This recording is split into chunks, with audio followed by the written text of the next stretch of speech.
Here on the left, we have an owner of a business and he wants to set up an DC or have an IT infrastructure for his company. So he called Paul, an IT educated person in his company, and consulted him about how to go about setting up an IT infrastructure. Now, Paul is the kind of guy who keeps himself updated about what's happening in the IT industry, and he frequently goes through learnings about the recent technology. So without missing a beat, Paul suggested, why not set up the environment in the cloud? But his manager was not sure about what is cloud, and more than trying to understand what cloud is, he was curious about the benefits of cloud over having an DC locally. So Paul started to explain the very same thing I'm going to explain to you now. Let's start with the expenditure or the billing model. With cloud, the billing model is pay as you go type, meaning we use less and pay less, and we use more and we pay less per unit. On the other hand, in on-premises, we can't expect that. We pay everything upfront, and there is an additional operating cost, and it never lets us to dynamically scale. In on-premises, a lot of space is required for seating the servers, but in the cloud, not such space requirement is needed for the organization. In on-premises, we also need a dedicated team to manage the hardware and software, but in the cloud, no such dedicated team is needed for most of the services. They all get managed by the provider, and even if we need to manage them, the provider gives us options to manage them through the console, which is lot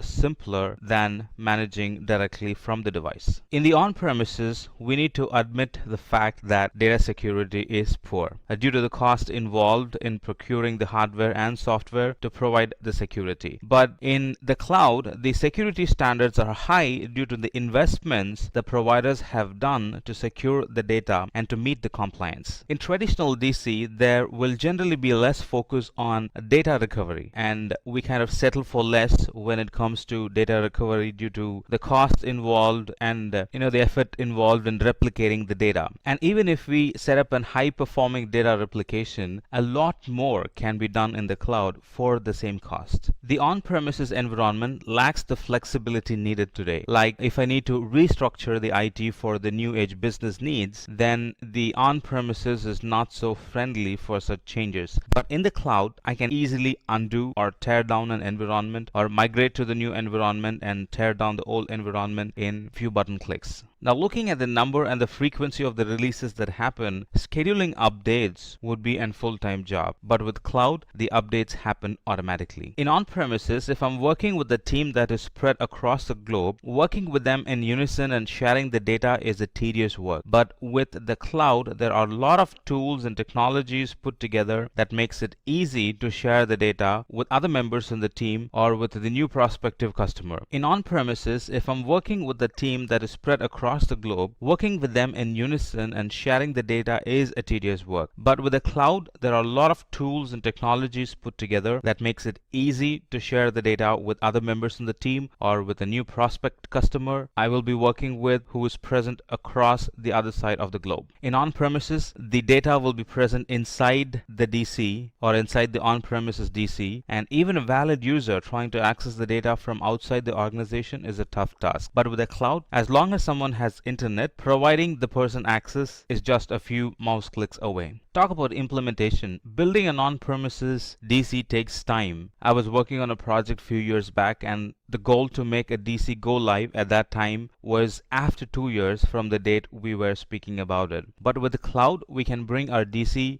in the cloud within weeks. After all this explanation and comparisons and talking about benefits, Paul's manager was fully enlightened and wants to have his IT environment in the cloud. But our Paul is not done yet, and he took his manager through another level of discussion about the cloud, just like I'm going to take you now. So let's talk about what is cloud computing. Now, cloud computing is the ability to deliver on-demand computing service over the internet, and that too on a pay-as-you-go basis. Now, you might think, well, what does that mean? Let me explain. Now, with cloud, rather than managing files on local storage devices, cloud computing makes it possible to save them over the internet and access them from the internet. So I can be a mobile person, moving from place to place, but I can access the storage from the internet because it's in the internet. And if I want to give access to somebody else, again, it's easy for me to give access to them as long as they have internet connection available with them. Now let's move further and talk about or get understanding on the types of cloud computing. We can categorize the different types of cloud computing based on two wide categories, one being a deployment model and the other one being service model.